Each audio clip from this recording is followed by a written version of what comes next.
নমস্কার বন্ধুরা, আশা করি ঈশ্বরের কৃপায় প্রত্যেকে ভালো আছো। আমি আরও একটা নতুন ভিডিওতে তোমাদের আজকে ওয়েলকাম করছি। তো আজকের ভিডিওটা হলো আমার ইভিনিং রুটিন। তো আমাদের যেমন মর্নিং রুটিন থাকে তেমনি ইভিনিং রুটিনও কিন্তু আমাদের কম না, ইভিনিংয়েও কম কাজ থাকে না। সকালে দেখবে সমস্ত কাজকর্ম গুছিয়ে দুপুরে একটু রেস্ট নিয়ে বিকেল থেকে শুরু হয়ে যায় আবার সেই কাজকর্ম। এই দেখো সোফাটা সকালে একবার গোছাই, গুছিয়ে সমস্ত কিছু গুছিয়ে টুছিয়ে পরিষ্কার করে যাই। এরপর আবার দুপুরবেলা দুপুর হতে না হতেই আবার সমস্ত এলোমেলো হয়ে যায়। আমার মেয়ে এখানে শুয়ে গড়াগড়ি করে টিভি দেখে। তারপর তো আজকে আমি যদিও সোফার কভারটা চেঞ্জ করলাম, আর দেখবে ঘরে ঢুকে সোফাটা যদি প্রথমে এলোমেলো থাকে তবে কিন্তু ইমপ্রেশনটা অনেকটাই খারাপ হয়ে যায়। ঘরটা তখন মনে হয় যেন পুরো ঘরটাই এলোমেলো। তার জন্য প্রথমে ঘরে ঢুকে যেহেতু সোফাটা সবসময় একটু গুছিয়ে রাখলে ঘরটা কিন্তু সবসময় নিট অ্যান্ড ক্লিন লাগে। তাই আমি দুবার তিনবার করে সোফাটাকে অ্যারেঞ্জ করি, কারণ যেহেতু মেয়ে সারাক্ষণ এখানে টিভি দেখে, তার জন্য একটু এলোমেলো তো হয়ই, কিছু করার নেই। আর সারাদিন ফ্ল্যাটের জীবন জানোই, বাচ্চারা যাবে কোথায়, সারাদিন ঘরেই থাকে। তাই কি বলবো, আর এগুলো করতে হয়। তো এখন দেখো আমি যেই কাপড়গুলো দুপুরবেলা সব কেচে দিয়েছিলাম সেগুলো সব শুকিয়ে গেছে। এখন সেগুলো সমস্ত কিছু আমি আবার গুছিয়ে নিচ্ছি, কারণ প্রতিদিনের কাপড়টা প্রতিদিনই আমি প্রায় ভাঁজ করে নেওয়ার চেষ্টা করি। নয়তো কি হয়, অনেক কাপড় জমে যায়, কারণ আমার সবাই মিলে অনেকগুলো কাপড় প্রতিদিনই কিন্তু কাচতে হয়। তো কাপড় কাচাটা যদিও মেশিনে কাচি, তার জন্য অতটা প্রবলেম হয় না, কিন্তু এই বিকেলে কাপড় ভাঁজ করাটা কিন্তু খুব টাফ ব্যাপার। প্রত্যেক দিন এত কাপড় জমে যায় না, মাঝে মাঝে ইচ্ছেই করে না ভাঁজ করতে। এরপর দেখো এদিকে অফিস থেকে আসার সময় বাজার করে নিয়ে চলে এসছে। তো আমি বলে দিয়েছিলাম কিছু কিছু জিনিস, সেগুলো নিয়ে এসছে। তো আমি এখন বাজারটা গুছিয়ে নেব আগে। এটাও কিন্তু একটা বড় কাজ, এই প্রতিদিনই বাজার আনার পর সেটা যে গুছিয়ে রাখাটা, সেটাও কিন্তু অনেকটা সময় সাপেক্ষ ব্যাপার।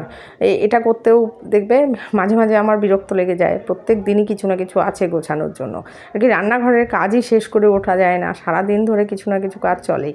দেখো এটা হলো চিড়ে ভাজা। আমাদের ঘরে যেমন কেউ খায় চিড়ে ভাজা, কেউ খায় মুড়ি, আবার আমি যেমন এটার দুটোর একটাও খাই না, আমি খাই বিস্কুট। এই সব নিয়ে এক একজনের এক এক রকম সব কিছু সব রেডি করতে করতে তো আমি এগুলো সমস্ত কিছু গুছিয়ে রাখছি একটা একটা করে। এখন গুছিয়ে টুছিয়ে তারপরে বিকেলে আবার টিফিনের ব্যবস্থা করতে হবে, চা করতে হবে, সব কিছু। ওর বাবা আসার সময় দুই বোনের জন্য দুটো চকলেট নিয়ে এসছে, আর এদিকে কিছু ফল টলও এনেছে। তো আমি সেগুলোও গুছিয়ে রাখছি। আর এনেছে পনির, রাতে একটু পনির করব, কারণ রাতে আমরা বেশিরভাগই সবাই রুটিই খায়, আর দুই মেয়ে বেশিরভাগ রুটি পরোটা এগুলোই পছন্দ করে। ভাতটা একবার জোর জবরদস্তি খাওয়ানো হয়, সেটাই আর কি খুব কষ্টের। সকালেও খেতে চায় না, দুপুরে আর কি খুব কষ্ট করে খাওয়াতে হয় ওদের। ভাতটা খেতে চায় না, মাছ খেতে চায় না, বাকি সবই পছন্দের। ফাস্টফুড জাতীয় সব কিছুই পছন্দের, কিন্তু ভাতটা পছন্দ না, এটাই। তো এদিকে এনেছে কলা আর কিছু, আর এনেছে আর কিছু ফল। তো সমস্ত কিছু আমি গুছিয়ে রেখে দিলাম। এখন আমি চলে এসেছি আবার রান্নাঘরে, এখন করব চা। তো চাটাও আবার দেখো এক একজনের এক এক রকম। আমার শাশুড়ির জন্য লাল চা, সে আদা দিয়ে লাল চা করলাম। এরপর আমাদের জন্য দুধ চা করব। আমি যদিও এখন চাটা বেশি খাই না, খুব কমই খাই, কিন্তু বিকেলবেলার চাটা না খেলে মাথাটা আবার প্রচণ্ড ধরে যায়। আগে যেমন সকাল বিকেল 2 কাপ চা লাগতো, কিন্তু আমি সকালে চাটা অ্যাভয়েড করি এখন। অ্যাভয়েড করতে করতে এখন প্রায় ছেড়েই দিয়েছি। তো সকালে চাটা না খেলে আগে দুপুরবেলা 12টা বাজতে না বাজতে আমার মাথা ব্যথা শুরু হয়ে যেত, কিন্তু এখন সেটা কমেছে। এখন বিকেলেরটা না খেলে মাথা যন্ত্রণা করে, তাই বিকেলেরটা একটু খাই। তো এই যে দেখো একজনের জন্য চিড়ে ভাজা, একজনের জন্য মুড়ি, সব আলাদা আলাদা নিচ্ছি।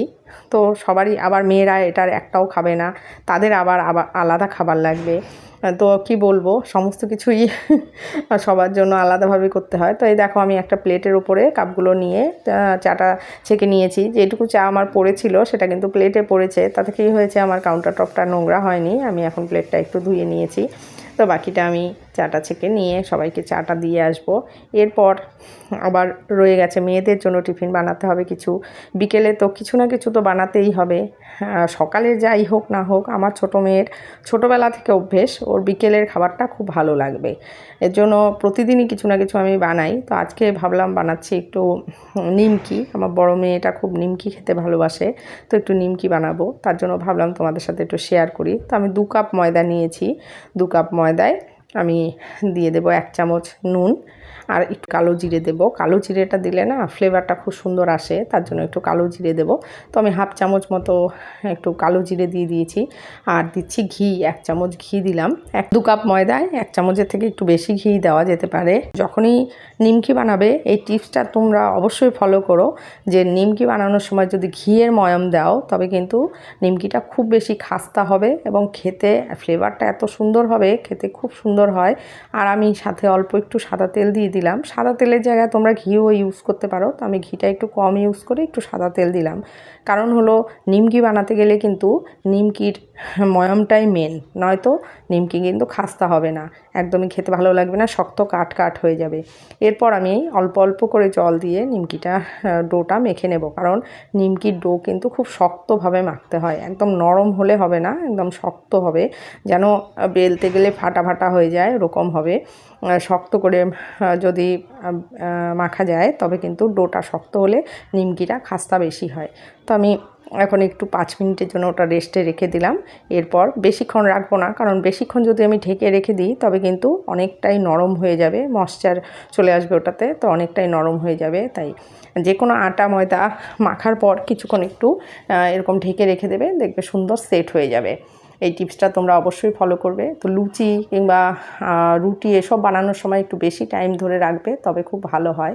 কিন্তু যেহেতু আমি এটা নিমকি বানাচ্ছি তার জন্য আমি বেশিক্ষণ রাখিনি, কারণ বেশিক্ষণ রাখলে তাতে হলো একটু নরম হয়ে যাবে, কিন্তু লুচি কিংবা রুটি ওসব বানাতে তখন সুবিধা হয়। এরপর আমি দেখো এরকমভাবে একটা রুটির মতো করে বড়োভাবে বেলে নিয়ে তারপরে এগুলোকে কেটে নিচ্ছি, এরকম সুন্দরভাবে নিমকির সাইজ করে কেটে নিচ্ছি, ধারগুলো কেটে ফেলে দিচ্ছি। এরপর আমি এগুলোকে সমস্ত প্লেটে তুলে নেব। এতে কিন্তু এই যে মনে হচ্ছে না যে দলা পাকিয়ে যাচ্ছে কিংবা একসাথে লেগে যাচ্ছে আঠার মতো, তাতে কিন্তু কোনো সমস্যা নেই। এটা যখনই তেলের মধ্যে ছাড়বে তখনই দেখবে সব আলাদা আলাদা হয়ে সুন্দরভাবে ভাজা হয়ে যাবে। তোমরা কিন্তু এটাতে নিয়ে কোনো টেনশন করবে না যে এটা যখন হলো তোলা হচ্ছে তখন একটার গায়ে আরেকটা লেগে যাচ্ছে, তার জন্য হয়তো নষ্ট হয়ে যাবে, কিচ্ছু হবে না, দেখবে একদম সুন্দর ভাজা হয়ে যাবে। তো আমি এটা এখন সমস্ত কিছু কেটে নিয়ে এবার আমি আস্তে আস্তে করে ভেজে নেব। আর নিমকি ভাজার সময় এই টিপসটাও অবশ্যই ফলো করবে, সেটা হলো নিমকিটা ভাজার সময় ফ্লেমটা কিন্তু অবশ্যই কম রাখবে। বেশি ফ্লেমে ভাজলে তাড়াতাড়ি লাল হয়ে যাবে, তাড়াতাড়ি ভাজা হয়ে যাবে, কিন্তু মুচমুচে হবে না। যে কোনো খাস্তা জিনিস ভাজার সময় কিন্তু একটু ফ্লেমটা কম রাখতে হয়। এই দেখো আমার নিমকিগুলো একটা একটা করে আমি ভেজে নিচ্ছি, আস্তে আস্তে ভাজা হয়ে যাচ্ছে। তো এই টিপসগুলো তোমরা ফলো করে নিমকি করবে বাড়িতে, দেখবে দোকানের থেকে ভালো নিমকি হবে এবং খুবই টেস্টি হবে। যে কেউ খেয়ে বলবে যে নিমকিটা কে বানিয়েছে, কারণ ঘিয়ের ময়াম দিলে সেই যে ফ্লেভারটা ওটাই খুব সুন্দর। এরপর আমি সমস্ত নিমকিগুলো ভেজে নেব। তো আজকের ভিডিওটা এ পর্যন্তই। ভালো লাগলে অবশ্যই লাইক করো। আরেকটা কথা, চ্যানেলটা সাবস্ক্রাইব করতে কিন্তু একদম ভুলো না। তো এখন আমার ভাজা হয়ে গেছে নিমকিগুলো, এগুলো নিয়ে মেয়েদের দিই, আর দেখে তো ভারী খুশি হয়ে যাবে, আর ওদের খুশিটাই তো আমাদের কাছে সব, তাই না বলো?